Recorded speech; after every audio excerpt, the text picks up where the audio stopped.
What is going on, YouTube? Welcome to the Living Freed channel.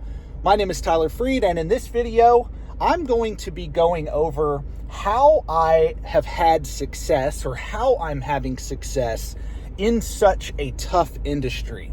For those of you that are new to the channel, I appreciate you for clicking on the video.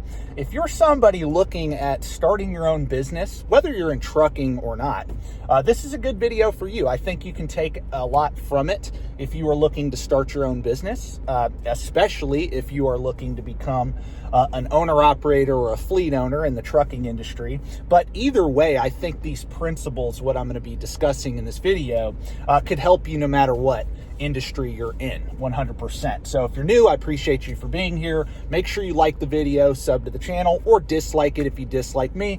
But either way, I'm going to talk about how you have success in a highly competitive industry. And newsflash, most industries are highly competitive now. It's very hard to find an edge in any market, but just because 90% of small businesses fail in America before they hit the first 5 years that they are open, does not mean you can't be part of that 10%. So that's what I'm going to be discussing in this video. So again, I appreciate all of you for being here. Make sure you stay tuned till the very end so you can hear the entire point that I'm going to be making. But so how have I thrived in the trucking industry? So first, I'm just going to talk about, the stats of business success. And the stats are really no different for owner-operators and fleet owners and all that. But just to put it in perspective, look, business is tough. Business is tough. It really is. Most businesses don't survive. Like I said before, 90%, 9 out of 10 small businesses in America that are started do not last past the 5-year anniversary mark. And then after that 5-year anniversary mark, those that do survive, 9 out of 10 of them fail before they hit 10 years. So what does that mean? Only 1 out of 100 businesses succeed over a 10-year span. So what makes Tyler think that he is going to be part of that 1% in 10 years from now? Well, first and foremost, I don't know what's going to happen in 10 years. I don't know what's going to happen in 5 years. But I do have things in place. I do have principles that I run my business with. I do know certain things that I learned from other successful businesses in this industry that I follow. I've pretty much taken that blueprint and implemented it in my own business. I'll get into all that. But long story short, when you look at, business is tough. 9 out of 10 of them fail before they hit their first 5 years, right? Okay. Well, does that mean you can't be part of that 10%? No, it doesn't. It just means that that top 10% or 1% or whatever, they're doing something different. They have an edge over the bottom 90%. What is that edge? What are those edges that they have? They probably have multiple things that they're doing that give them an edge over the competition. Trucking is no different. And look, in this industry, this is one of the easiest businesses to start. All you need is enough money to buy a truck. That's it. You have a truck, you can go buy a truck, open an LLC or S corporation, lease onto a carrier, and you're in business, or go get your own DOT and MC number. Getting your authority is not hard. It's not hard to get in. The barrier to entry in trucking is not hard. So why is it that so many people fail? Why is it? Well, again, the first thing you got to do, one, you got to understand those stats that I just told you, which I know those stats. And like I said, it's no different for trucking. Trucking might even be worse than that, really. But that doesn't mean that you can't have success long-term in this business at all, or any business, right? What you need to do is, one, the first thing I got to figure out in any business, what edge can I have over my competition? What are the things I can do differently that they're not doing or that they don't have in place that give me an edge over them, that will allow me to outlast them and not only just stay in business, but thrive and actually grow my business over time? There's a lot of things you can do. And, the different industries, you just have to apply it to your own industry. Like I said, if you're somebody from a different business or industry, You just gotta figure it out for your industry. But I think, again, like I said, these principles apply no matter what industry you're in. So like I said, but I'm using trucking as the example because that is what I do. So what I did, first and foremost, number one, what you need to do is you need to go and look at who is having success in your industry. So what I did, I looked at, okay, who's the top 10% in trucking? What are they doing differently? What do they have in place that allows them to survive, whether we're in a booming economy, a recession, or just a stagnant economy? No matter what time period we're in, they're surviving, no matter what. What do they have? Well, in trucking, the first thing you need, and this is every industry, is you need a solid customer base. Yes, I have a service that I'm providing to the marketplace. I'm picking up freight and delivering it from point A to point B, right? And I got to do it safely, legally, on time. And I got to also give great customer service. You know, I need to communicate well with the broker or with the direct shipper, or if I'm leased onto a carrier, be a great communicator with my, my carrier that I'm leased onto. Why? Because they're the one paying you. So first lesson is you need to be great at customer service. You know, look, I mean, like a great example of that would be like mechanics, auto mechanics. How many of us, I mean, really, out of 10 auto mechanics, there's so many of them, but out of 10, how many of them do you think are actually honest and communicate well and actually care about their customer? Out of 10. I'd be like maybe 2 out of 10 are actually good, trustworthy, give great customer service, and they're not trying to rip you off, right?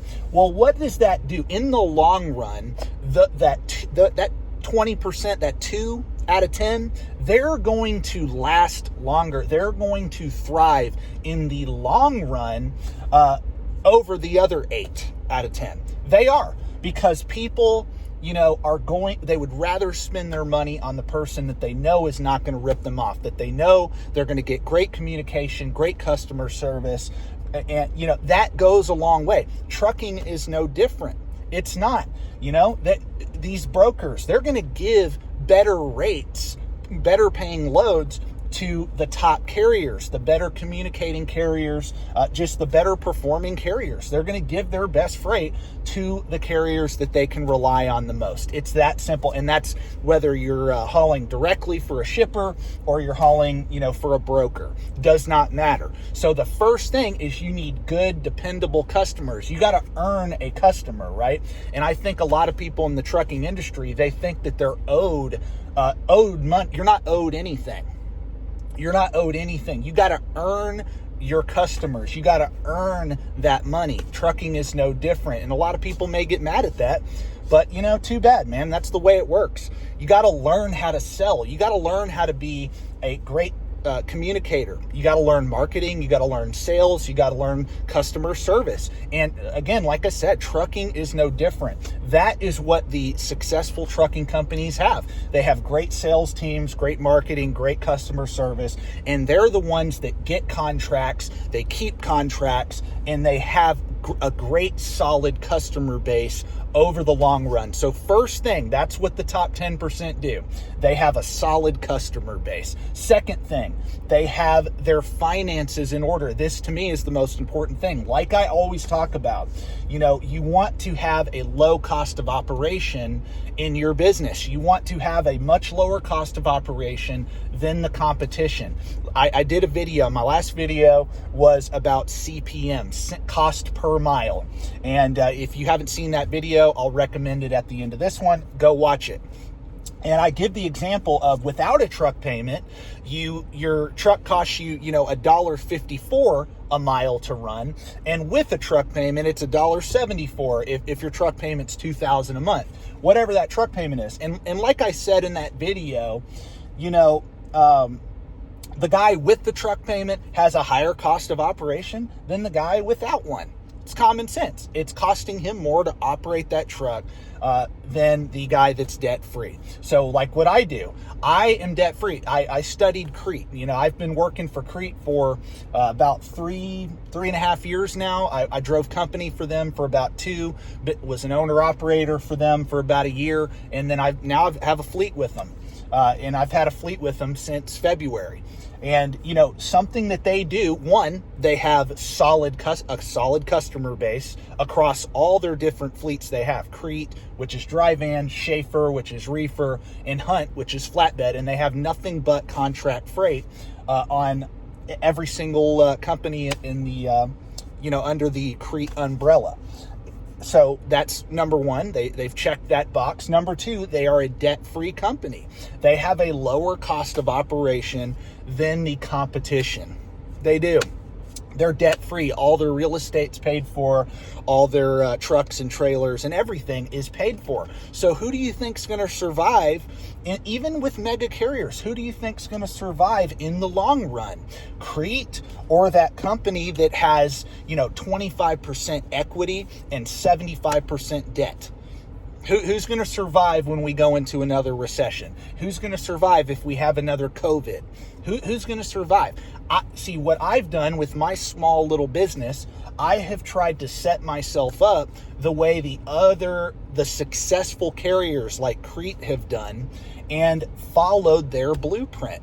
I'm not my business is not where I invented a new product or service, where I have, this major edge over the rest of the marketplace. But there is ways, even in a highly competitive industry like trucking, there is ways to set yourself up to have an edge over the competition.